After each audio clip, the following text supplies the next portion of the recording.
two interesting options regarding modeling and coloring tools. Let's start with painting and the options you'll find in this menu. The first option is all the way at the bottom, depth masking. By default, this function is unchecked, but we can activate it. And if I reset both parameters, you'll see a first area that corresponds to the range where the color is applied. The horizontal line represents the flattest surface of your primitive or your geometric shape. This part allows you to offset the value relative to that horizontal line. Next, you can also reduce the upper or lower areas of the circle. If I decrease this value, you can see that the circle becomes an ellipse, and so this lets you focus the action of this tool, using the paint tool or the sculpting tool on a specific, more precise area.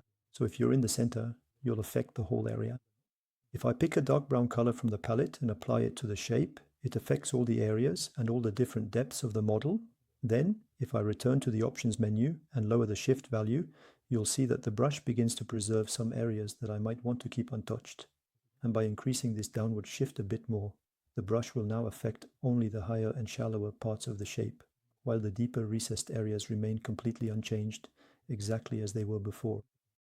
So now, if I shift after first changing the color, I'll pick a somewhat more saturated color, and this time, when I move the slider up, then my hue will be applied to the deepest areas. If I push this shift even further upwards, it will allow me to pinpoint. I'll pick a different hue so you can see it better. Let's contrast with a color that's completely different from brown, and I apply this color. The more I move the slider down, the more I am able to specifically target areas that are just a bit less deep, and so I can continue very precisely and carefully to apply exactly the hues that I want. Keep in mind that the upper and lower zone factors will also allow you to fine-tune. So there are no set rules. It will be up to you, depending on the object you need to paint or sculpt, to choose the right value. And by extension, this feature also exists in sculpting tools. Let's take, for example, the inflate tool. Well, the inflate tool will have the same option here for depth masking. But be careful, for each tool you will need to activate this function if you want it to be operational. Also remember, once you return to the paint tool and no longer wish to use this feature, to come here and uncheck it, or if necessary, reset all the settings, which will restore the default value. This means that painting will now be applied to all areas, whether they are more or less deep. Another option that is also available for the paint tool or for any sculpting tool, it is located in the same menu, and this option is called Preserve Edges. By default, you have a value of 180 degrees, but you can actually decrease this edge value. And the more you decrease it, the more precise you can be. Let's reset this tool first, whether I'm in symmetry mode or not. When I apply a color, as soon as I reach the edge limit, the risk is that I'll end up spilling over onto other faces of this box.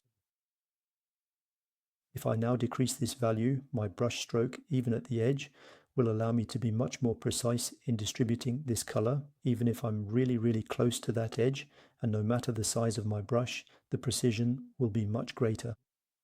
This precision increases as soon as you lower this value.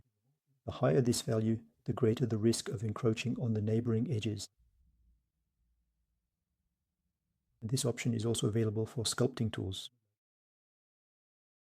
Let's move to another area. For example, we'll use the inflate tool. I'm going to go back into the options, filter, preserve edges, and I'm going to reset. As soon as I go over, or in any case use my tool near an area, if I'm not careful, I risk spilling over onto another face, and thus going beyond that edge. Now, if I lower this value, that same action will allow me to stop early enough to actually preserve the other faces. I would really have to encroach significantly on the other side for this tool to take effect. So it works just as well in standard mode as in subtraction mode. Remember, in the end, just like with the depth masking tool, to reset this parameter, if you want to return to a global application of this tool,